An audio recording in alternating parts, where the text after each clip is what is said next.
Okay, everyone, welcome to another episode of Line Your Own Pockets. In this episode, we're actually going to talk about my experience with Amibroker. So I've been using RealTest for ages. It's what I do kind of exclusively for all of my swing trading and even currently everything I've been doing for about the last year in the day trading side of things. But it felt like, especially for the day trading side, I was kind of starting to pop up against a wall in which if you haven't seen this already, make sure you go back. We did a whole kind of comparison with different backtesters and what we look for in backtesters and all that. And the main kind of glaring problem with RealTest is the lack of intraday data. So to get into that and to maybe do some more short-term strategies, I decided to go over with Dave's suggestion of Amibroker. So we're going to talk a little bit about my experience so far and the struggles that I've had, and maybe some ways to help you guys get started if you're going to be interested in either making the transition or the leap into Amibroker for the first time. Yeah, so it's to be interesting, and it's been really interesting slacking back and forth with you as you've gone through this because I went through this in like 2008, so it's been a long time since I learned Amibroker. So it's really good to see somebody who's looking at it for the first time and the problems they're going through. Stuff that boxes that I checked in the program like literally a decade ago that I haven't thought about since then. It's like, oh yeah, you got to check that thing. So this has been interesting. So this will be good to talk through.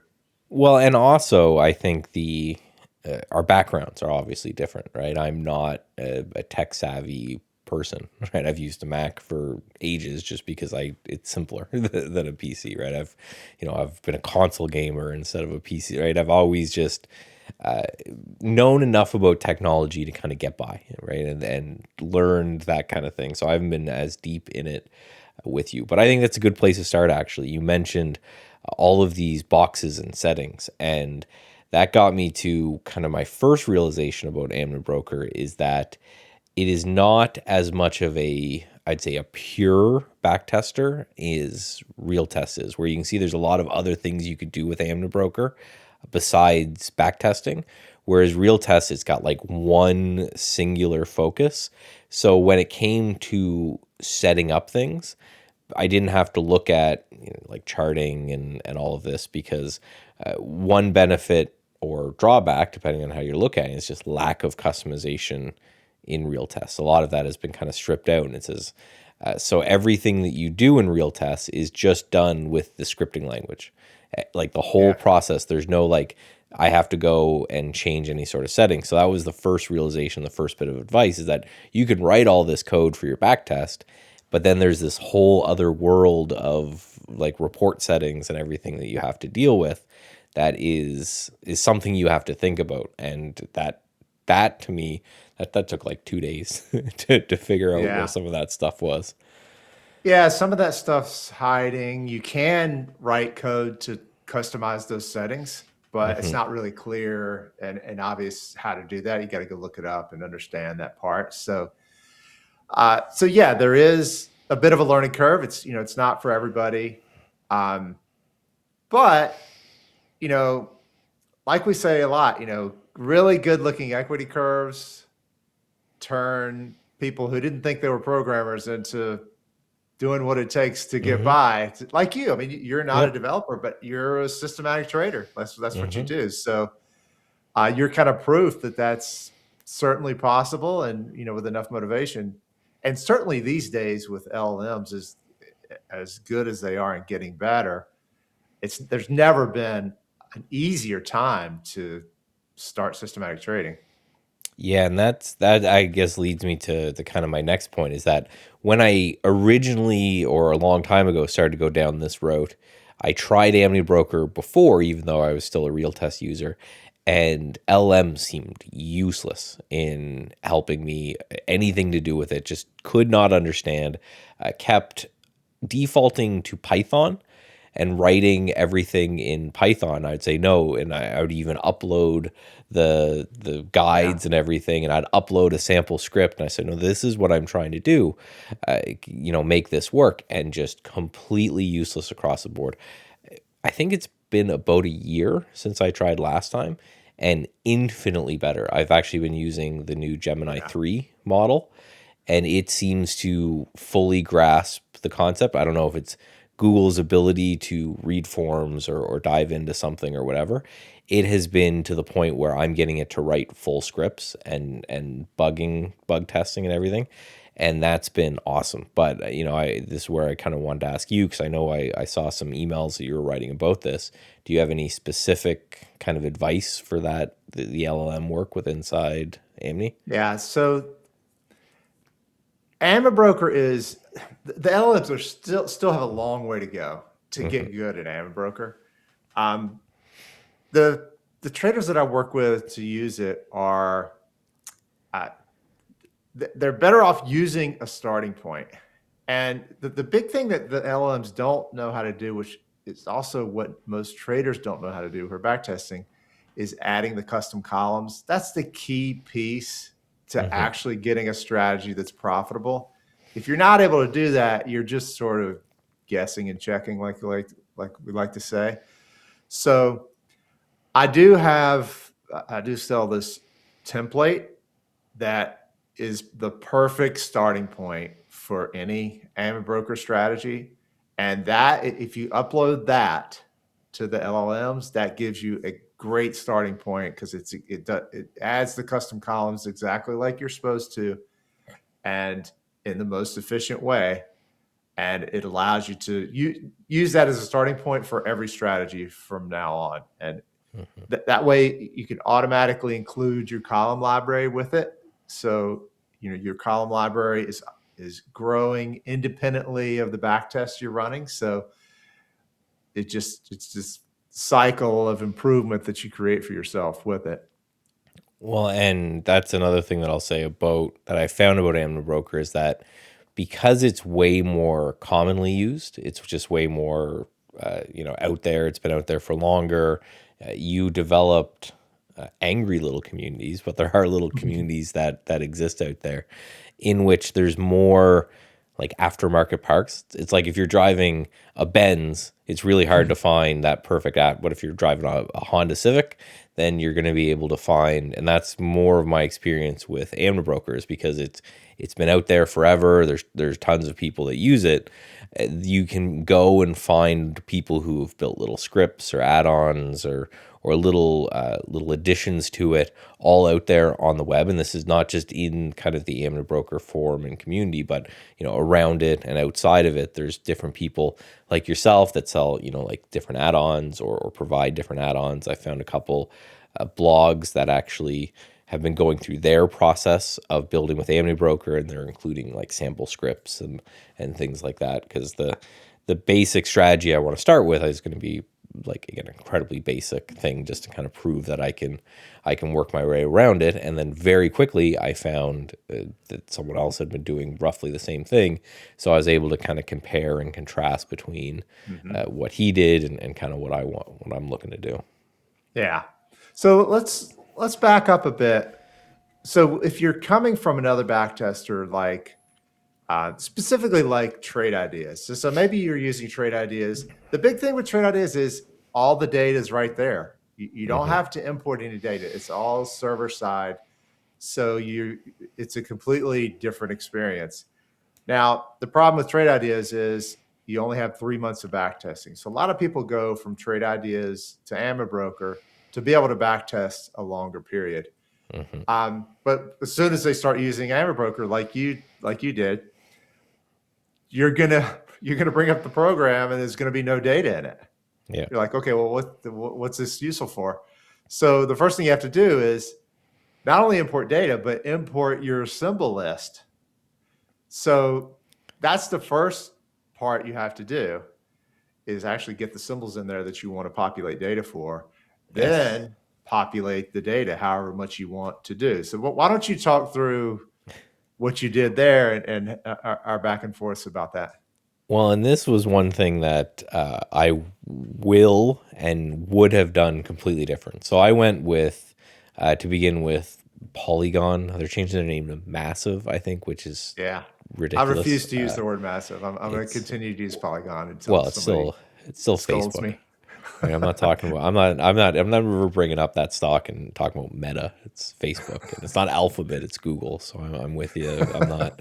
You guys can change your name if you want, but it's old to me. But anyway, and thankfully for Dave, he had this whole process with Python and all of this kind of stuff. And the reason it was a mistake is because I was trying to cheap out. Is like trying to like it's $20 or something for a month. It's very very limited, but they the benefit or the drawback of them is because it's cheaper. It's basically just here's your data, have fun, right? There's no importing tool. There's no way to, go in and have it automatically sync. There's no option for really live data until you're in the higher tiers. So that was a nightmare. That took weeks of kind of go through it. And I was memeing a bit with Dave because at the end of this, you have to build the database. So I've taken, again with Dave's Python scripts, I was able to take all the data and kind of clean it up and get it looking like Amibroker one, and then you had to hit import. So I highlighted all the files, which was like 5 years of data, and I hit import. And my idea was I knew it was going to take a while. But I'm like, I'll go to sleep, and then if my computer doesn't crash, it'll be done when I get up. It took 4 days and I think 15 hours straight. This thing just said nonstop. And I don't have the most powerful PC in the world. I do most things on my Mac, and then I've got like a server room with a PC in it. I like that it's like hardwired and all that kind of stuff, so it's always running. But yeah, 4 days nonstop of uploading this data to finally get everything done. And yeah, it was just crazy because, again, for contrast, on RealTest, I use Norgate. And every kind of 15 minutes in the background, it pulls in the data and it automatically kind of shoots it into to RealTest. And when I run a test, it loads up all that data quickly into RAM. And then from there, I can just test very quickly as much as I want. So just a completely different experience. Now, talking with you, and I just get you to confirm, if I go with, what was it, IQFeed that you have, it works somewhat similar. There's a plugin. It's all kind of taken care of Yeah. off. Yeah. Yeah. So you could take what's somewhat of a manual approach with Polygon. Mm-hmm. And some developer types or really tech type people are kind of gravitated to that approach. They like that approach because you have real control over every little thing. You could make changes. You could do whatever. And all the steps you just described, you can automate. And I've got traders that they have scripts that run that will do exactly those steps each night. So they're not importing 5 months of data every night, but they're importing one night, or Mm-hmm. one day of data. Yeah. So, so yeah, all that's possible with Polygon, but with IQFeed, it is a lot easier. There's a plugin for Amibroker. You create a database quickly. You can do a backfill, and backfill basically, I could do like 10 years of 1 minute bars across the entire US market in like an hour and a half. It'll take to import that. So yeah, it's a different experience. The other important difference between Polygon and IQFeed, Polygon is really only for importing data in a backtesting mode. As soon as you go to real-time trading with Amibroker, you're going to need IQFeed or something similar to load your data in real time. So with IQFeed, you get to do basically both of those functions. So if you know you're going to real time eventually, then you may as well go with IQFeed. And the difference isn't that much, in my opinion, to make it worth the time, right? So I had a little bit of a sunk cost fallacy where I'm like, okay, I've already bought a month and I have all this data. Let me just throw it in there and then use that. But very, very quickly, from this point, I'm going to be switching that back over to IQFeed. And I would recommend everyone do the same. Is don't cheap out on the data. And you're talking the difference like $100 a month, right? So it shouldn't be, if that's going to make or break your trading, then you're just not funded enough to kind of make it worth your while, I think. But yeah, that was one of those, oh, I'm going to save a few nickels, and then looking back and saying I should have just spent $100, which is like a trip to Starbucks with my family at this point. So yeah, definitely, like, that's your first tip is find something that does a little bit of a plugin, because for me, you get that excitement of, okay, I'm going to get in here, I'm going to start testing some things, it'll be super cool. And then you hit the first brick wall of, now you got to wait weeks to get any Yeah. sort of data that you can start playing with. Whereas if you had just went and bought the original thing, then that would have shortened the time dramatically, and you could have spent more time doing. So it kind of felt like a little bit of a loss of momentum, right? And then of course, Yeah. just how life works as a dad, kids are getting sick all over the place, and different things are pulling me out. But I had this like one period of time to really Yeah. sink in. So make sure you're spending for something, not necessarily IQFeed, because we're not sponsored, but something that is, there's a module that will plug right in, and just save yourself the headache, I think, personally. Yeah. Yeah. I think that's probably the right move. But yeah, so the other thing is, if you're doing that import, it's taking forever. I have had some traders that that assume it's going to work, and then they get to the end, and there's some formatting wrong that they did. So they got this database. It's basically wrong. They have to start over. So Yeah. now they're way back at square one. They're waiting that whole period. So another important thing is, like, try something that's try a really bite-sized chunk that's not going to take very long. Go verify, and then when you're sure it's going to work, then you can actually go and have the big upload that you know is going to take a while, but only do that once you make sure that your data is going to look exactly like you need it to look. Yeah, and it's, yeah, just get the plugin, right, and save yourself the time and the energy. Because the other thing that I wanted to hit on there is that, say I don't buy the live data right away, well, that shouldn't matter, the jump from backtest to live, because all I would then have to do with that same data feed is just go pay them more money to get the live data going. Whereas now my game plan is, when I'm going to switch to IQFeed, it's going to be a whole little bit of a learning process, and moving everything Yeah. over. Where if you pick even if you're getting the historical data, make sure you're getting that historical data from a place that eventually can give you the live data.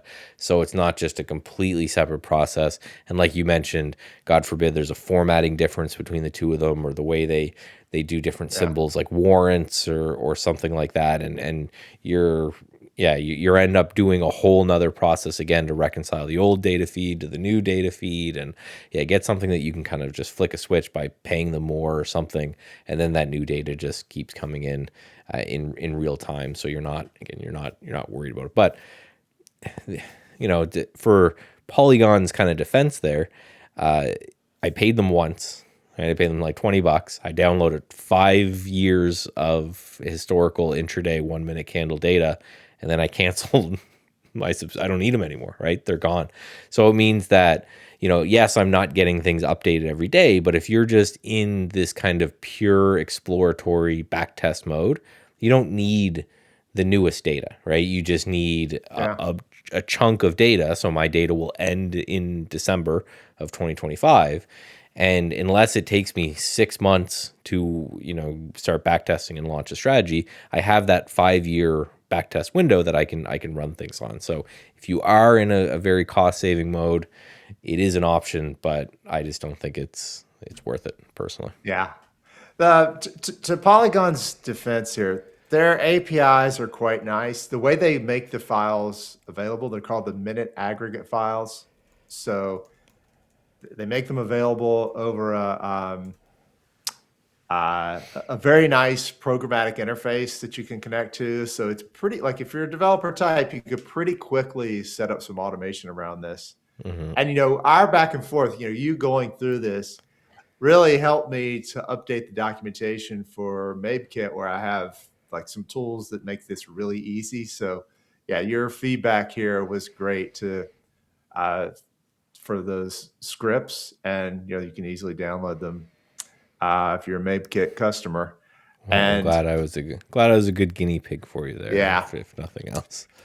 but so that let's talk about the databases themselves. So the other big difference between Trade Ideas and other platforms and Amibroker is the backtests are running locally. So there's a trade-off there. You have to use your own computing resources to make the backtest work. Now, I like that because everything's running locally. There's no server side where other people are looking at what I'm running. There's an advantage there. So it is a little harder to set up. It's a little bit harder to manage, but it's totally doable. And with practice, it becomes second nature. And I kind of like that it's hard to set up because a lot of people aren't going to be as persistent as you were, and they're going to give up, right? Yeah. So the competition, essentially the trader competition for this is less because it's harder to do. Well, and I will say just one difference too from RealTest is with RealTest, you import the data directly into the script itself. Whereas with this one, you go through and you import the data first, and then you do the script. So again, just little differences that you'll find kind of all along the way. So, for example, like RealTest is built out into sections. You've got your import section, and then parameters, and then data, and then the strategies from there. And in the import section, you just say, take it from Norgate and all of that. And this is all in there as well. So one thing I had to get used to, and it took me a couple times, is I would load up Amibroker and I'd hit a button to test and everything would kind of fail. And you have to go, okay, you have to first outside of the script point at the database, and then it starts to draw from then after. So yeah, if you are coming from a RealTest, or again with the trade idea is a little bit different, but just know there are these different, everything's just located differently. It feels, as someone who uses a Mac for most things but then uses a PC for this, it feels kind of the same way where all the buttons are there. They're just, in different kind of locations, and you have to give yourself kind of that time and permission to go, okay, right, these are located differently. I just need to be okay that it might take me a little bit to find, right, this particular button. Yeah. So let's talk about the databases themselves. So, that's the first thing that people that take a little bit getting used to. You create a database, you import your data into it. You can create multiple databases and just switch between them. So you might have, and in fact, I encourage people to have one backtesting database that has a bunch of data in it. And then when you go to real time, you should be creating a new database that's smaller. And you should have, for the number of bars, like that's how you control how big the database is and how much data gets imported into it. You control the number of bars that is in for each symbol. So with a backtesting database, you can have a large number, millions of bars. But for real time, you want to have it lean. You want to have the smallest number of bars possible to compute the indicators that you've decided are important for your strategy. So because you want the explorations, the real-time trading to happen as fast as possible, so you get that signal in time to actually make a trade without it being too, because if not, it's too delayed and you're going to miss the opportunity. So that's an important distinction to make between the two databases. And with one, efficiency doesn't really matter that much, but with real time, it's extremely important. Well, and like a lot of this, I think hits the massive. If you just want to do a difference, what is the difference between RealTest and Amibroker, right? And we just talked about RealTest doesn't have intraday data, but all of this is just, in my opinion, just highlights that difference. Is that you talked about a lot of granular customization of your particular database. If that kind of stuff is really important to you, it's going to be easier or even more possible or possible at all in an Amibroker and not so much in a RealTest, and vice versa, right? Where if you are someone who's more interested in using a Mac, the RealTest is more of that kind of experience where you get what most people are interested in, what most people need, but without a lot of the kind of customization and the ability to really get in there. Whereas if you're someone who uses like Linux, then you're probably going to have a better Yeah. idea with Amibroker, where you can get in and you can customize everything. And there's whether or not that's important to you, I think is a very personal question. But like I saw someone who had a really cool equity curve where, as opposed to a full equity curve from start to finish, he was able to program Amibroker where it would start each year. So you'd have a graph of the year return, and then in another box a graph of the year. So you like the ability to go in and just super hyper customize everything seems only possible in the Amibroker side, but it's the question of whether or not that's important to you. So the path that I took, I think is one that actually makes a lot of sense for a lot of people. Where I started in something that was simpler. Way back in the day, I started in trade ideas, right? Where again, there's no programming or any, it's all GUI interface and away you go.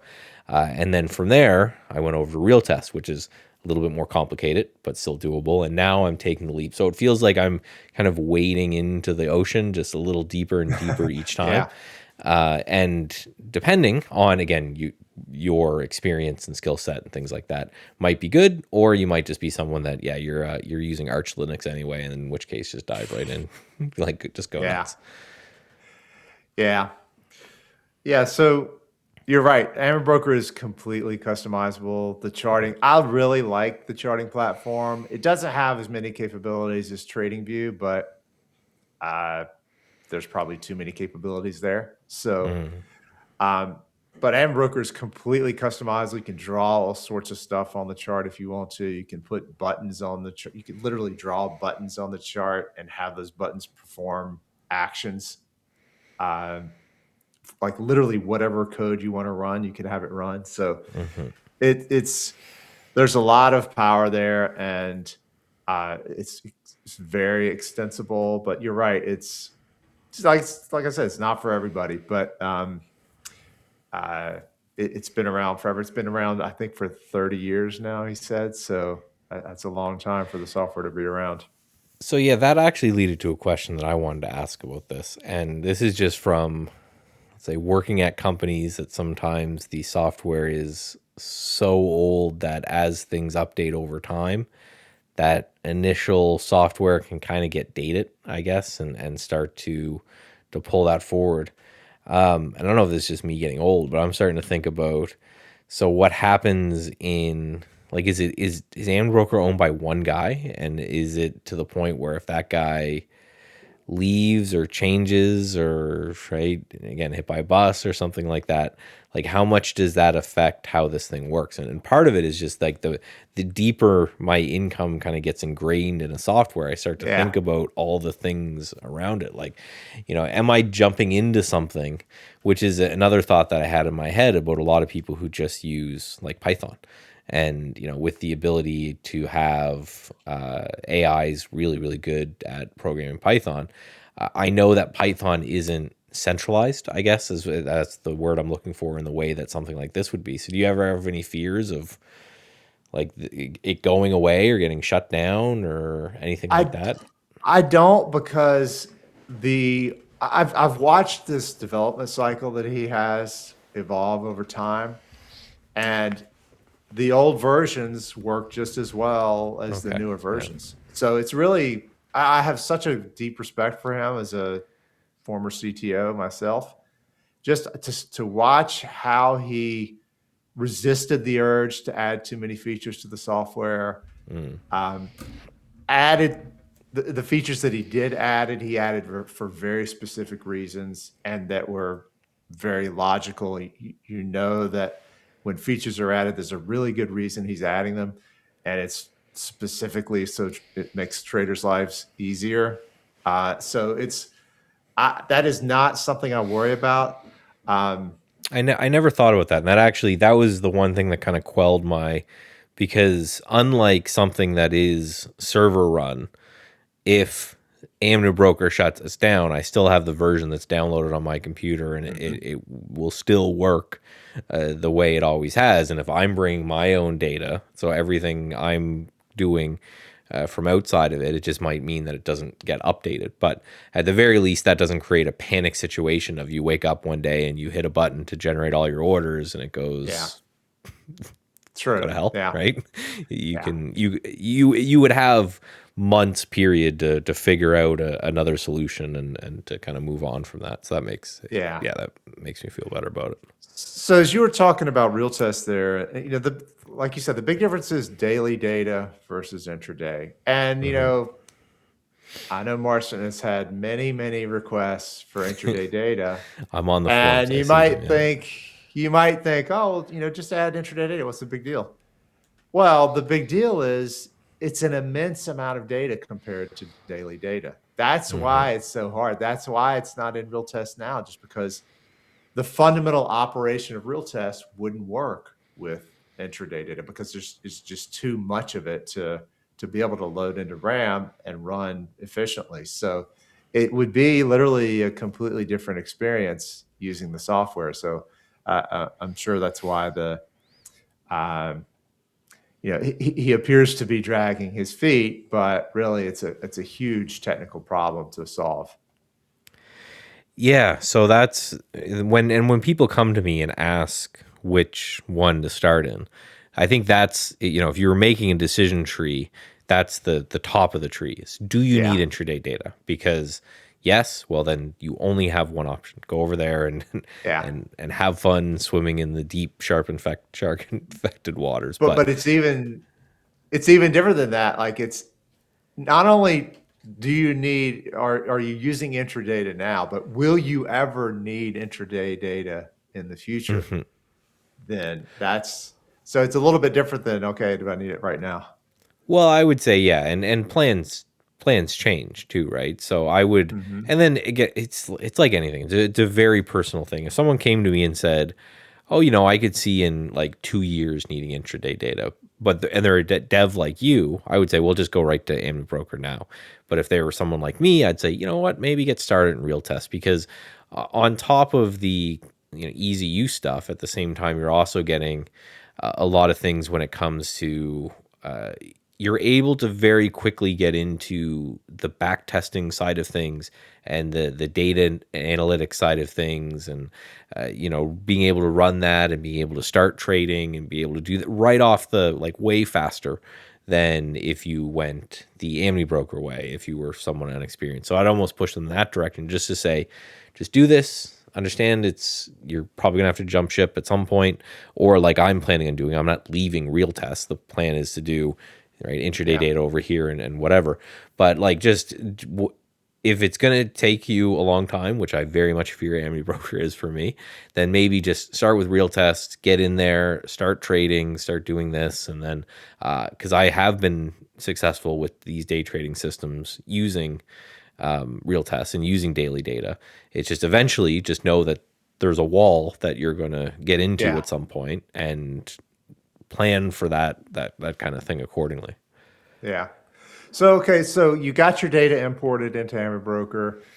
Have you gotten you use the column library that comes with the cruncher, I think, right? Did you get that included into a backtest yet? Not Not yet. yet, not yet. But I did give, and That's the I next told step. Dave this. I did give Dave his 50 shiny American dollars. So, and I told him to go frame it because he should pride that more than the $50 he gets from somewhere else. But no, that is on the next week's agenda when I can get time away from family and things like that. But I'll tell you what I did to get started was very quickly I said I'm going to go to ChatGPT and get a script. But I was able to instead of that find these forms that I was talking about because my basic idea to get started with is let's take a trade as old as time that I think could work, will probably work forever in some degree, and it's a simple opening range breakout on something that's highly volatile or high relative volume or something like that. A very simple strategy, and I was able to just to go and grab the code and copy and paste it and just get started. Now the strategy's awful, but Yeah. it's more about just validating. Okay, because unlike real tests, like we were talking about, I'm still learning where all the buttons are. So to be able just to get a stock piece of code and just throw it in there and have that work, well, now I can start to play with right where the buttons go and what the reports look like and things like this. And then I went and I got your course, and then I'm going to go through that next week and then import the data from the cruncher after that. Yeah. So that'll be that'll be so the opening range breakout is actually the demo strategy that comes with the course. So you're going to have that, but also you're going to have the columns you can add to it. So Yeah. it's not a bad strategy. In fact, one of the guys I'm coaching is trading it live with a version of literally the demo strategy as a starting point. So yeah, I there's always definitely edge there. Well, and it's funny, and this is a little off topic, but there are those strategies that I think in some degree might not be the best strategy in the world, but will always exist forever. And that's why I chose that to test because A, it's simple, Yeah. right? It's you're not using a bunch of crazy indicators. It's this is the range. And then also, I think the first strategy you should look at should have a couple different parts of it. So for me, one of them was how do I define a gap, right? So that's how do I reference yesterday's data and today's data? And then it was also how do I define a time of day, right? How do I, stop loss profit target? So whatever you're starting with, make sure it has enough different components that the rest of the stuff is almost easier. Like adding indicators generally speaking are fairly easy to calculate and very easy to use. That's I think why they're so popular to as a proxy for price because the mathematics behind them are really really simple. So that's why I picked that particular strategy because I figure there's a base that makes perfect sense that people use all the time and we know has worked for ages and in some degree will probably work forever. And then that framework gets me comfortable enough that I kind of understand some of the coding and the scripting involved, and then we start to dive in with indicators and different things after that. But like anything, and it's the same I always think of, I've never written a book, but I'd imagine would be the hardest part. And it's like when the word processor is empty and you're sitting in front of it, right? Yeah. Getting anything on there, even if it's shit, then Yeah. okay, that. So that was what I was looking for, and that's what I picked. That is just get me something over the hump that I know is not a waste of time. Like I'm not going to pick like a moving average crossover or something that I just don't think would ever work, but just something very simple, and then from there I can start to add, relative volume and gaps and all that kind of stuff on top of Yeah. it. Yeah. Love that. I like that approach. All right. Well, I think I think that's probably a good place to stop with this episode. I Oh think man, I feel like I haven't it's a, even looked at the how long we've been recording for. Geez, wow, we're 40 minutes in. But yeah, so we might want to attack this a little more because it is very interesting to me, and I think we talked about this in the last episode. I think about automating parts of your trading business that are not the trading part of it. And I think either me or you said something. Well, hopefully you're not automating the fun stuff, right? And for me, this is as much as I'm frustrated as hell with this. This is the fun stuff because I feel like I'm exploring something new. It's like when you pick up a new video game and you're starting to learn the mechanics of how everything works yeah. and all of that. I feel like this is super interesting to me right now. A lot of because I suck at it, right? And that's what, if you're sitting there and you're still someone, you're listening to this and you're wondering if you want to be a systematic trader, I think that's a pretty good litmus test, right? Are you interested in kind of diving into the unknown and getting a little bit lost? And for me, the big thing that really kind of pushed me into this world was LLMs and AI is the fact that I don't need to find somebody that I can bug 10 times a day every time I get stuck. I can just ask this machine and get frustrated at it. And I've cursed at ChatGPT, I think, very much. But, I can just say, what's wrong? What's going on here? Give me some ideas. And so don't be afraid if you are interested and you're like, hey, I really want to dive into this, but I just don't think I have the technical wherewithal. I don't think you need it as much anymore. I think it's more important to have the passion to try to figure it out and just realize that we have these little virtual assistants now that can help try to push you in the right direction. And just an example I'll give quickly is my dryer broke. Like it's turning, but there's no heat coming out. And I literally just walked down with the phone. I took a picture of the dryer. I said, "What dryer is this?" And it knew it. And I said, it's spinning around, but it's not heat coming out. And it just gave me a list of, I don't know how to fix a dryer, but it gave me like 5 things to do to try. And I'm going to go after this podcast and try to do it. And I'm approaching this the same way where I don't know what I don't know yet, but I know that if I hit a brick wall, I'll first try LLMs. I also have Dave on Slack, which I think is a big advantage, but I don't need to bug. You don't need that anymore because with these things, you can kind of just get pushed around, I think, enough to, if you have the passion, I think you can make it through it. Yeah, well, and your passion is obviously because you see some potential. You see a lot of potential for edge. So that's the driving force. And what's fun about this is you see that there's this whole green field that you've never been in. And if you can figure that out, there's potentially a lot more edge that you could create for yourself. Yeah, and that's Yeah. awesome. Well, and some encouragement for those people, in case there are people like me who are exclusively, swing traders, and I do. Well, I have my day trading systems now, but I want to get further into it. Is just the fact that I don't feel good about having access to a bunch of margin that I'm not currently using, or prop Yeah. firms, or different ways to access buying power. So if you are there and you've got, maybe you're in RealTest right now and you've got some trend following systems and they're doing well for you and you're making money, congratulations. But I would just take a look at it and say, well, during the trading day, how much money is your broker giving you that you're not doing anything with? So I think there's too much, and this is where I'll pick on Dave a bit. I think there's too much of a one or the other, right? And I think people should start looking at a little bit of the whole why not both? Why not, right? Have holdings that exist overnight and benefit of the upward trend of the market and all that. And then dip into margin, the extra buying power your broker gives you, and kind of day trade. So again, if there's somebody who has been held back the way I think I was, I'll probably regret being held back by it for too long, and just say, screw it. Let's just dive into it and see what happens. Yeah. Yeah. I love that approach because, yeah, I mean, unused buying power is capacity that you have that you're not using. So Yeah. it's just logical to optimize the way you're using that. And um, yeah, I like the approach you're taking.